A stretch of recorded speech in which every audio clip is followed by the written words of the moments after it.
Hey guys what's up, कैसे आप लोग? तुषार पाड़ this side and welcome to my channel logical Guruji. और गाइस, जैसे आपको पता ही होगा कि मैं हर संडे एक सीरीज लेकर आता हूं आपके लिए, जिसमें हम लोग बात करते हैं success stories with successful people. और अब तक हमने 3 ऐसी सीरीज में 3 लोगों से बात कर ली है, और आज समय है एक ऐसे शख्स से बात करने का जिसके बारे में जानकर आप लोग हैरान हो जाएंगे। अच्छा, उसके पहले मुझे ये बताइए कि आपकी एज कितनी है? जो बंदा ये वीडियो देख रहा है उसकी एज कितनी है? शायद 18, 19, 20 या 21। मेरे पास आज एक ऐसा शख्स है जिसने अपनी सीएस की जो कोर्स की जो पढ़ाई है पूरी, वो 19 साल की उम्र में क्लियर करी है। ठीक है, पहली बात। दूसरी बात, मैं आपको ये पूछना चाहूंगा कि व्हाट यू एम, मतलब जब आप पढ़ाई करते हैं तो नॉर्मली यू एम दैट अच्छे मार्क्स आ जाए, या किसी में एग्जाम्शन आ जाए, या 50-55 भी आ जाए तो पास हो जाए कैसे तो भी। बट अगर आपको मैं ये बताऊं कि एक ऐसा पर्सन है जिसने फाउंडेशन में रैंक लाई, एग्जीक्यूटिव में वो रैंक इंप्रूव हुई, और प्रोफेशनल में तो वो रैंक और इंप्रूव हो गई, तो ये तो सर उल्टा होता है। क्योंकि नॉर्मली हम जब देखते हैं तो हमको मालूम पड़ता है कि यार बच्चा कैसे तो भी करके फाउंडेशन में रैंक ले आता है, बट एग्जीक्यूटिव में ही और she basically struggles to clear the exam. But ये 2 बड़े बड़े अचीवमेंट के साथ में I will welcome CS Muskan Agrawal. Muskan, आपका बहुत बहुत स्वागत है मेरे चैनल पे। Thank you for inviting me, sir, here in this platform. It is my pleasure, and it is a pleasure of all the viewers who will be watching the video, and they will be interacting with you, and they will be knowing the nitty-gritties of success story, that how you achieved that too also at the age of 19, and that too also clearing all the levels with all India rank. So welcome you first of all, and मैं चाहूंगा कि सारे जो viewers हैं ये video पूरा देखें 15 से 20 मिनट का, जिसमें आपको बहुत सारी बातें मुस्कान के थ्रू मालूम पड़ेगी आपको, और आपको डेफिनेटली कुछ ना कुछ मोटिवेशन मिलेगा। और मुझे लगता है, मुस्कान को भी लगता है कि अगर 2 या 4 बच्चे या एक बच्चा भी अगर इसमें से कुछ अच्छी मोटिवेशन लेके निकले और अपने लाइफ में उसको इंकलकेट कर ले, तो हमारा ये वीडियो बनाने का पर्पस सक्सेसफुल हो जाएगा, राइट? सो मुस्कान, कुछ और शुरू करूं उसके पहले सबसे पहले तो ये बताओ यार, ये मेरे दिमाग के परे है कि 19 के एज में सीएस कैसे बन सकते हैं, तो थोड़ा ये क्लियर करो यार, क्योंकि ये बहुत भ्रम है। बच्चे तो पास 12th होते ही है 17-18 साल में, और फाउंडेशन तक होते हैं शायद 19 साल के एज में, और आप सीएस बन गए, तो ये थोड़ा सा क्लियर करिए एक बार। So let me give a brief summary of my journey. So I passed my 12th standard in 2014. 2014 में मैंने अपना 12th class clear किया. उस time I was around 16 and a half something. So in October in 2014 end मैंने अपना enroll किया for foundation. 2015 में मैंने foundation दिया. Then July 2015 में CS फाउंडेशन का रिजल्ट आया. Then I attempted for CS executive, and 2016 में CS एग्जीक्यूटिव, एंड 2017 में CS finals. So 2.5 years I cleared my all CS scenario. So you have not seen the failure in your life till now? That was in CS exams I am asking right now. CS exams. Yeah, no, not because no one is perfect in this world, so definitely there would be some other challenges, but then exams में फिलहाल आपने कोई तकलीफ आपको नहीं आई. Great. So I can say कि 16 and a half you have 12th cleared, and 19 and a half में आपका CS प्रोफेशनल भी हो गया था. ग्रेट. सो मुझे बताओ ये मोटिवेशन कैसे मिली, मतलब like how is it possible कि 19 and a half तो आपने बता दिया मुझे. नाउ ये बताइए कि यार ये कैसे पॉसिबल हो सकता है कि all India rank, all the 3 levels, that also in the improving level, मतलब प्रोफेशनल में आपका ऑल इंडिया रैंक 7 था. सो ये कैसे पॉसिबल है? एक्चुअली रैंक लाने का इनिशियली फाउंडेशन लेवल पे तो हम हिट एंड ट्रायल करते हैं कि हाँ ये सीएस हमारे लिए कोर्स भी है कि नहीं है. But I am not from Delhi, I am from Uttarakhand, and after my 12th I move to Delhi. So I live with my मामा जी, my uncle aunties. So my cousin brother is CA. तो उन्होंने मुझे ये बोला था कि जो बच्चा रैंक की प्लान करेगा ना वो कभी फेल नहीं हो सकता. और सीएस कोर्स में जनरली ऐसा होता है कि ये बता दिया जाता है कि एक ना एक बार तो फेल होना मैंडेटरी थिंग है, मतलब आपको फेल होना पड़ेगा ही, फेल होने से आपको कोई बचा नहीं सकता. तो मेरी स्ट्रेटेजी एकदम सॉर्टेड थी कि मुझे फेल नहीं होना. तो और मेरे भाई ने मुझे बताया था कि अगर आपको पास होना है तो आपको रैंक का प्लान करना पड़ेगा, और जो बंदा रैंक का प्लान करता है वो कभी फेल नहीं होता. So that is why plan for rank, और मैं फेल भी नहीं हुई, और एज वेल एज मेरी रैंक भी आई, और that too in improving manner. Okay, right. So मतलब यू आर सेइंग दैट कि फर्स्ट ऑफ ऑल कोई बच्चा जो सीएस में वीडियो देख रहा है उसने पहले तो प्लान करना चाहिए ऑल इंडिया रैंक के लिए. तो या तो एआर आ जाएगा, और अगर नहीं भी आएगा तो कम से कम पास तो हो ही जाएगा. पास तो हो ही जाएगा. सो बेसिकली पास होने के लिए, अगर आप पास होने के लिए ही सोचेंगे तो आपका 50-50 प्रोपोर्शन रहता है, आप फेल भी हो सकते हो और पास भी हो सकते हो। राइट, ये बहुत सही बात बोली आपने कि you should aim at high. अगर आप 80 प्लान करते हो तो जाके 60 आएंगे, 60 प्लान करोगे तो 45 आएंगे, और आप सोचते हो कि नहीं यार बस मुझे 2 पेपर में 40-50 आ जाए, 2 में 45 आ जाए तो मेरा एवरेज बन जाए, तो फिर वो एवरेज भी हाँ, कभी नहीं बनता। नहीं, ये भी बहुत नहीं अच्छी बनता। बात बोली आपने। तो that is more important that you should am always for rank. तो यहाँ पे जो भी व्यूअर्स है जिनका एग्जाम जुलाई में या दिसंबर में भी है, प्लीज मेक श्योर दैट अपना रैंक लाने की कोशिश सोचिए और उसके लिए कुछ स्ट्रेटेजी बनाइए, ठीक है। तो स्ट्रेटेजी की बात अगर मैं करूं तो मुस्कान, मेरा नेक्स्ट क्वेश्चन वही है कि स्ट्रेटेजी कैसी थी, क्योंकि देखो ये रातों रात तो पॉसिबल नहीं हो सकता ऑल इंडिया रैंक। यहाँ तक तो मैं बोलता हूँ सीएस में पास होना भी पॉसिबल नहीं है, बस ऐसे ही हवे में पढ़ने से। तो रैंक तो वैसे भी इम्पॉसिबल है, तो स्ट्रेटेजी तो पक्की होगी। तो स्ट्रेटेजी क्या थी पढ़ाई करने की? सर स्ट्रेटेजीज एक नहीं थी, दो नहीं थी, there are so many strategies जिसकी इंक्लूसिव लिस्ट है। तो मैं कुछ शेयर करूंगी आपसे जो कि बहुत ही ज्यादा इंपॉर्टेंट है। फर्स्ट ऑफ ऑल, तो अगर आप क्लासेस ले रहे हैं तो you are not allowed to skip any single class. आप अगर एक भी क्लास मिस करेंगे, फॉर एग्जाम्पल अगर मैंने रजिस्ट्रेशन एक्ट की क्लास मिस करी थी और उसमें से मतलब आपका कहीं ना कहीं पूरा सिलेबस बहुत ज्यादा कनेक्टेड होता है, तो आप एक भी क्लास मिस नहीं कर सकते। तो मैंने अपने 2.5 ईयर की जर्नी में I have not even skipped a single class. Secondly, दूसरा, रिवाइज करना इज वेरी वेरी इंपॉर्टेंट। जैसे ही आप क्लास से आते हैं 24 आवर्स के अंदर आपको ट्राई करना चाहिए कि आप रिवाइज कर लें, क्योंकि वो आपके सबकॉन्शियस माइंड में कहीं ना कहीं जाके परमानेंटली फिक्स हो जाता है। तो मैं क्या करती थी, मेरी क्लास एंड होती थी 6:30 से मैं डायरेक्टली लाइब्रेरी जाती थी 7:30 टू 9:30 में ट्राई करती थी कि मेरे 2 सब्जेक्ट हो जाए। 9:30 टू 10:30 में घर में थोड़ा other household stuff, and 10:30 to 12:30 में ट्राई करती थी रिमेनिंग 2 सब्जेक्ट्स हो जाए। Then the very next day फिर हमें उठना पड़ता था जल्दी, बिकॉज क्लासेस होती थी 8-9 आवर्स की। सो 24 आवर्स के अंदर रिवीजन करना इज वेरी इंपॉर्टेंट। और मेरे साथ तो एक चैलेंज और था कि क्योंकि मैंने 9 के 9 सब्जेक्ट एक साथ दिए थे, इन प्रोफेशनल इन एग्जीक्यूटिव 7 के 7, तो हर दिन क्लास होती थी। तो ये बहुत इंपॉर्टेंट है आपके लिए कि आप हर दिन रिवाइज करें क्लासेस का। Second one is this, and third one, लोग आईसीएसआई मॉड्यूल को बहुत ज्यादा इग्नोर करके चलते हैं। हाँ, ICSI module is something very very important, और उसको पढ़ने की भी एक ट्रिक होती है। मतलब ऐसा नहीं कि आपने पूरा सब्जेक्ट कर लिया उसके बाद आप आईसीएसआई मॉड्यूल उठा रहे हैं। आप अपनी पढ़ाई के साथ ही आईसीएसआई मॉड्यूल करिए, आपको हार्डली 15-10 मिनट्स एक्स्ट्रा लगेगा। उसमें कुछ अलग नहीं होता, उसमें भी कॉन्सेप्ट्स ही होते हैं, बट उसमें आपको एक्सटेंडेड वर्जन मिलता है जो कि आपको एग्जाम में बहुत ज्यादा प्रिपेयर करता है। फोर्थ स्ट्रेटेजी मैं यही बोलूंगी कि सजेस्टेड आंसर्स आप आईसीएसआई के रेफर कीजिए, क्योंकि कई लोगों को पता ही नहीं होता एग्जाम में कैसे लिखना है और वो कुछ भी लिख के आ जाते हैं। सो दिस इज समथिंग आपको पता होना चाहिए what you have to write in exam, ताकि एग्जामिनर के लिए इजी हो पाए समझना। Last but not the least, आपको पास्ट 2 अटेम्प्ट के क्वेश्चन पेपर सॉल्व करने हैं। तो मैं जनरली क्या करती थी, I used to fix 3 hours alarm in my room, और उनको मैं बोल देती थी कि कोई इस टाइम मत आओ रूम में, और फिर मैं प्रॉपर पेपर देती थी।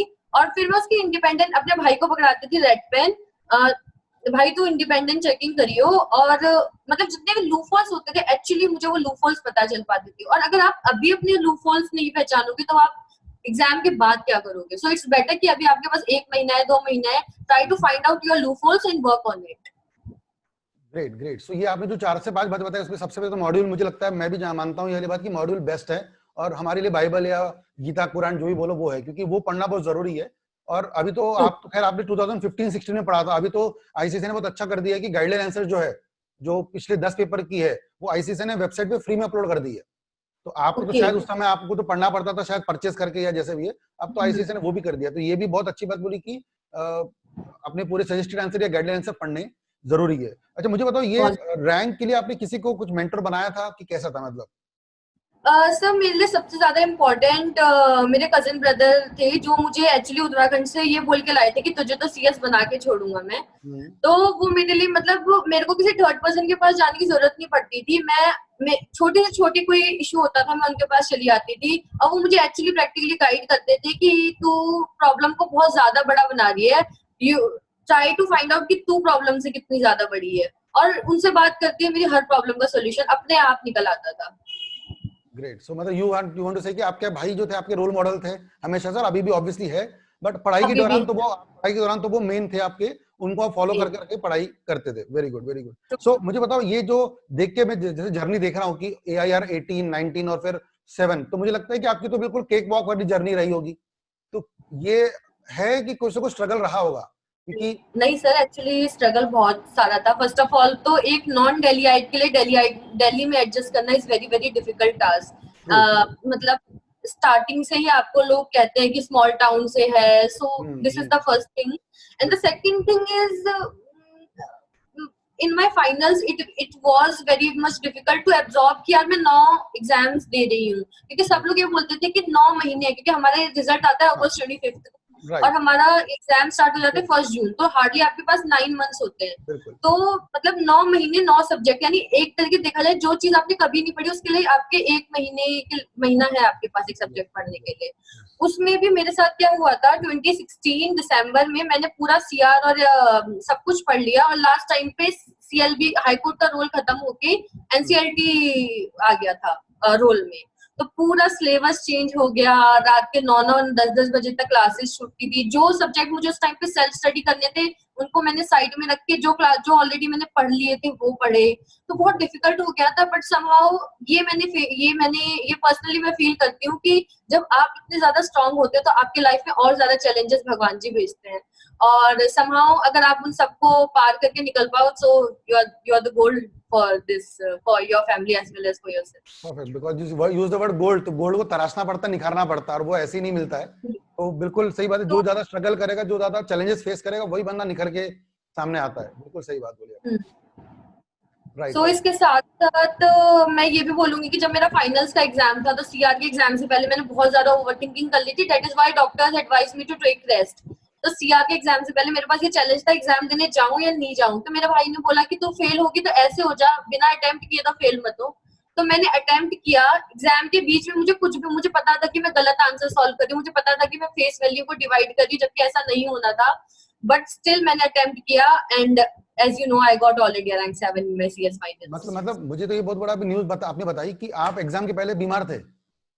हाँ, I was the night before I was in hospitalized. सो इसका तो एक ही मतलब निकलता है, मतलब कि यार लास्ट मोमेंट की पढ़ाई बहुत ज्यादा मैटर नहीं करती है, जो आपने पहले पढ़ाई की वो क्योंकि ये मतलब एक तो यार मतलब एक बंदा अगर एग्जाम के 2 दिन पहले या 1 दिन पहले बीमार है तो वो तो पास ही नहीं होगा। और अगर आप रैंक ला रहे हो इसका मतलब डेफिनेटली आपने 8 महीने पढ़ाई करी हुई है, जिसकी वजह से आपने अगर आखिरी दिन पढ़ाई नहीं भी की तो उसका इम्पैक्ट नहीं पड़ा आपको। सर वेरी सिंपल रूल है कि अगर आपको एग्जाम में वही याद आता है जो आपके अंदर होता है, ऊपर ऊपर से पढ़ा हुआ कुछ काम नहीं आता। परफेक्ट। तो आखिरी के 2 दिन या 3 दिन तो रिवीजन के होते हैं, लेकिन आपकी जो 4 महीने या 5 महीने की जर्नी है वो ज्यादा इंपॉर्टेंट। बहुत ज्यादा इंपॉर्टेंट है। ये नहीं बोलूंगी कि आप लास्ट के टाइम, मगर लास्ट के टाइम पे आपको ज्यादा परेशान नहीं होना, अपने आपकी मेंटल और फिजिकल हेल्थ को खराब नहीं करना, जो कि आजकल सबसे ज्यादा स्टूडेंट्स कर लेते हैं।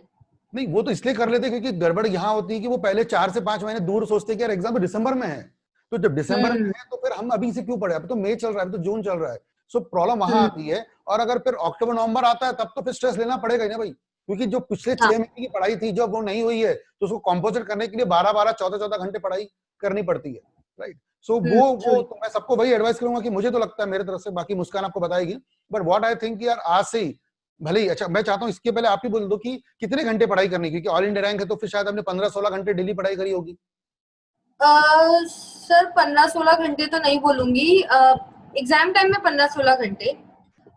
और क्लासेस के बाद मेरा पहला यही होता था फर्स्ट एंड फॉरमोस्ट कि क्लासेस का मैं रिवाइज कर लूं, और साथ साथ जो मॉड्यूल होता था उस पर्टिकुलर चीज से वो देख लूं, और इसके अलावा मेरा कुछ टारगेट नहीं होता था। फिर मैं सारे, क्योंकि अगर आप ज्यादा सोचोगे तो आप जो आपको करना है वो भी आप मिस कर देते हो। पहले आपको क्लासेस के साथ साथ ये होना चाहिए, आप क्लासेस का कर लो और साथ साथ मॉड्यूल कर लो। जब आपकी सारी क्लासेस, चाहे आप ऑनलाइन क्लासेस ले रहे हो और चाहे आप कुछ सेल्फ स्टडी कर रहे हो, तो आपको बाद में होना चाहिए कि हाँ मेरे को इतना रिवीजन करना है, इतने सजेस्टेड आंसर सॉल्व करने हैं। आवर्स का हार्डली अगर आप 10 आवर्स भी पढ़ लो तो दैट विल बी फाइन, अगर आप सारे मॉड्यूल्स भी दे रहे हो तो नहीं, आपने क्लास तो बोला, मैं अभी जैसे बात करता हूँ आजकल तो ऑनलाइन ज्यादा चलता है, 2015-16 में जब आप हाँ। पढ़ते थे तब वर्चुअल लाइव ज्यादा था, बट ऊपर से अब जो कोरोना हुआ है उसके बाद तो आए वंडर की लाइव क्लासेस वापस शुरू कब होगी और बच्चे कब जाएंगे, तो अब तो ये ऑनलाइन ही चलेगा। तो मुझे क्लास का टाइम छोड़ दो, आप नॉर्मली आप 8 घंटे पढ़ते होंगे, मुझे बताइए अगर आप टोटल 12 आवर पढ़ते होंगे, आपकी सेल्फ स्टडी कितनी थी, बस इतना बताइए मुझे आप, एक दिमाग सोच करके कि थोड़ा याद करिए कि आपकी सेल्फ स्टडी कितनी होती थी सर। अपार्ट मेरी from classes. Self apart from classes, मैं क्लासेस बहुत ही अटेंटिवली करती थी, तो मुझे इतना टाइम नहीं लगता था। मैं 1 घंटे में कर लेती थी एक सब्जेक्ट रिवाइज। और कर लेती थी, और एज वेल एज मैं ये भी देख लेती थी उस 1 घंटे में, मैं क्लासेस का भी देखती थी साथ साथ मॉड्यूल में क्या एक्स्ट्रा दिया, क्योंकि जो मॉड्यूल में इलस्ट्रेशंस और जो क्वेश्चंस दिए होते हैं ना बहुत ज्यादा इंपॉर्टेंट होते हैं, वो ऐसे के ऐसे एग्जाम्स में आ जाते हैं बिल्कुल जंबल करके बस, तो बहुत ज्यादा इंपॉर्टेंट होते हैं। सो इसमें 2-3 टेक अवे यही निकलते कि एक तो आप 6 महीने से पढ़ाई करो, हर लोगों को मैं यही बोलूंगा, और क्वांटिटी से ज्यादा मैटर है क्वालिटी। आप 4 घंटे पढ़ाई करो, क्योंकि आप वीडियो लेक्चर अगर आप 8 घंटे देख रहे हो मान लो, या 6 घंटे भी देख रहे हो, तो टोटल 10 में से अगर आपने 6 घंटे लेक्चर देख भी लिए तो भी 4 घंटे या 3 घंटे भी अगर आपने सेल्फ स्टडी कर ली, जो 6 घंटे पढ़ा है उसको 3 घंटे में रिवाइज कर लो, टोटल 9 घंटे हो जाएंगे, और आई गेस इतना काफी है इनिशियल टाइम में, ऐसा मुझे लगता है। फिर वो 9 को 10, 10 को 11 करना धीरे धीरे बढ़ेगा फिर, क्योंकि लास्ट मोमेंट पे तो मुझे लगता है सभी लोग 15-16 घंटे पढ़ते हैं, उसमें तो कोई डाउट ही नहीं है, फिर वो ऑल इंडिया रैंक वाला हो या फिर एक एवरेज बच्चा हो, लास्ट में तो सब लोग 15 घंटे पढ़ते हैं। बट बात आती है इनिशियल डेज की, सबसे पहले वहां पे बहुत बड़ा प्रॉब्लम होता है, क्योंकि कई लोग 2 घंटा भी नहीं पढ़ते और कई लोग 7-7, 8-8 घंटा पढ़ते हैं, तो that is more important. I great great. और फाइनल 2-3 चीजें मैं चाहता हूँ मुझे, क्योंकि बहुत अच्छा लग रहा है पूछने में, तो ऑल इंडिया रैंक के लिए कुछ बताइए और मुझे, क्योंकि मैं चाहता हूँ कि हर बच्चा यहाँ पे ऑल इंडिया रैंक के लिए प्लान करे, और तब जाकर के कहीं ना कहीं ऑल इंडिया रैंक ला पाए तो अच्छी बात है, क्योंकि सब तो ला नहीं पाते, और कितना भी कर लो सब ला नहीं पाएंगे, क्योंकि लिमिट भी होती है 25 ऑल इंडिया रैंक आ सकते हैं। बट या एम सब अगर करेंगे तो कहीं ना कहीं अच्छे रिजल्ट हमारे आएंगे। तो मुझे बताओ कि क्या, मतलब एक आपसे रिक्वेस्ट करना चाहूंगा कि क्या मुझे आपकी मार्कशीट मिल सकती है, तो दैट मैं बच्चों को बता पाऊं, अगर वो बच्चे उस मार्कशीट को अगर अपने टेबल पे लगा पाए। सो ये एक आपसे रिक्वेस्ट है, अगर ऐसा कुछ हो पाए तो, या आपने कभी किसी की मार्कशीट को रेफर किया था कभी, ऐसा कुछ? सर मैंने ऐसा किया था कि मेरा अटेम्प्ट था फाइनल्स का जून 2017। सो मैंने जो दिसंबर 2016 का रिजल्ट आया था 25 फरवरी को ऑल इंडिया रैंक 1 का, उनका रिजल्ट निकाला। उनका रिजल्ट 2 जगह पेस्ट किया, एक तो अपने स्टडी टेबल के सबसे सामने, और एक उस दीवार पे जहाँ पे मैं एकदम सो के उठती हूँ, कि मतलब उसे एकदम साइड में। और फिर मैं उनके रिजल्ट मैंने कहा अरे इतने मार्क्स तो मैं आराम से ले आऊंगी, इतने मार्क्स, मतलब उस चीज का एम करो, उसको टारगेट को बहुत छोटा बना लो और उसको अचीव करने की कोशिश करो। मैंने कहा इतने मार्क्स तो मैं अचीव कर लूंगी, ठीक है। तो जब मेरा रिजल्ट, मुझे पता नहीं था कि वो पेपर कब किसी कॉपी में जाके मेरे अंदर कॉपी में आ गया। जब मेरा रिजल्ट आया मैंने अपना रिजल्ट देखा और उसी बंदे का रिजल्ट सामने देखा, मेरे मार्क्स उनसे ज्यादा थे। So this is the thing, this is the power of visualization, I can say. Great great. मतलब it is again one more inspiration from your side की, मतलब तो मैं आपसे रिक्वेस्ट सच में करूंगा कि अगर आप अपनी मार्कशीट शेयर कर पाए मुझे, खास करके प्रोफेशनल की भी, तो I can definitely paste with students, and definitely उसको अगर कुछ बच्चे अगर एम कर पाए तो मैं जैसे बोला ना कि किसी एक बंदे की जिंदगी अगर सुधर गई तो मुझे और आपको दोनों को मुझे लगता है खुशी ही होगी यहाँ पे, राइट। अच्छा अब मुझे बताइए फाइनली कि अब शायद सीएस बन के आपको 2.5 साल के ऊपर तो हो ही गए, क्योंकि 17 मिड में आपने पास किया था। So now what is your, how is your life now अब post CS? So my life is very good. I am in one of the most top tier law firm. So I am under the guidance of so many professionals who are CS advocates, senior advocates, and lawyers. So CAs, and I'm learning each and everything. Not for the company secretary work. हम ये सोचते हैं कि company secretary हम companies act पढ़ लें, but इसके अलावा और laws भी हैं जो बहुत ज़्यादा important. For example, FEMA, labor law. So there are so many other things, and there is a high demand of company secretary in NCLT's course also. यही मेरा रोल रहता है कि मैं एक लॉ फर्म में हूँ. So apart from CS work, I'm learning so many other things, and I find myself very much motivated by working with these professionals. So you got this like the place where you are right now working, you got this by searching, or was there any campus and all which have, like, because you are here 7 professional? Yeah, so one campus placement for training has been organized by ICSI. So I have done my training from there itself. Then after I got absorbed there. Okay, so seeing your good work, and that also rank and all, but rank se zyada mujhe lagta hai your good work they have seen, and then obviously they have absorbed. After coming in industry, your work matters the most than after other things. Perfect. So I guess मतलब आपने तो इतने अभी छोटी उम्र में, आज I guess आप 20, 21, 22 के आसपास होंगे शायद अब, राइट। सो अभी इतने एज में आपने मतलब इतना कुछ अचीव किया, तो I am very much sure by the age of 25, 26 you will be definitely seeing yourself as a good company secretary and working better for the corporates as well as the economy, right. So Muskan, final few words from your side to the students generally before we end the interview. I want you to kindly give final few words to motivate the students कि उनको क्या करना चाहिए, कुछ basic tips? I just want to say simple thing, never doubt yourself. You yourself don't know कि आपके अंदर कितनी सारी कैपेसिटी है. Try to challenge yourself और कभी भी हार्ड वर्क से कॉम्प्रोमाइज ना करें क्योंकि हार्ड वर्क का कोई सब्स्टिट्यूट ही नहीं है. अगर आप सोचेंगे कि आप क्रैश कोर्स और ये सब ठीक है, बट एक्चुअली हार्ड वर्क का कोई सब्स्टिट्यूट नहीं, there is no substitute of hard work. And अपने आप को चैलेंज करिए, यू नेवर नो कि आपके लिए क्या आगे रखा है. क्योंकि मैंने भी नहीं सोचा था, मैंने रैंक सोचा था बट तीनों टाइम रैंक आएगी, वो भी फर्स्ट अटेम्प्ट में, ऐसा मैंने भी नहीं सोचा था. तो चैलेंज योरसेल्फ, आप ऐसे ऐसे इम्प्रूव हो पाएंगे. And last but not the least, मैं ये कहना चाहूंगी कि it will going to be hard, it is definitely going to be hard, but it is going to be worth it, definitely. Great words by you, but yes, it is hard, but then जो चीजें precious है, जो चीजें मुश्किल से मिलती है, वो थोड़ी हार्ड तो होगी ही होगी, लेकिन उसके फिर फ्यूचर में जो फ्रूट्स मिलेंगे वो बहुत अच्छे रहेंगे definitely. So thank you very much Muskan, बहुत अच्छा लगा आपसे बात करके, और मुझे उम्मीद है कि जितने भी बच्चे वीडियो देखेंगे उनको भी बहुत मोटिवेशन मिलेगा. और डेफिनेटली जैसे मैं बार बार बोल रहा हूँ कि कुछ बच्चों ने भी अगर इसको अपनी लाइफ में इंकलकेट किया तो they definitely can be a better human being, better professional. क्योंकि end of the day CS बनना और एक अच्छा सीएस बनने में बहुत फर्क होता है. तो मैं चाहता हूं कि हर बच्चा एक ढंग से पढ़ाई करे, डिटेल में पढ़ाई करे, कॉन्सेप्ट की पढ़ाई करे, और एक बहुत जल्द सीएस बने, क्वालिफाइड सीएस बने, और कंपनियों को, सोसाइटी को, सबको सर्व करे. So with this word, I thank you again, Muskan, for sharing your views, sharing your thoughts with all of us, and thank you once again. And I hope and I pray to God कि आपके और आगे की जो future journey है बहुत अच्छी रहे और बहुत सारे आपको और अच्छे अचीवमेंट्स हासिल हो. Thank you, sir. Muskan. Thank you, Muskan. Thank you for coming. See you soon. Bye bye.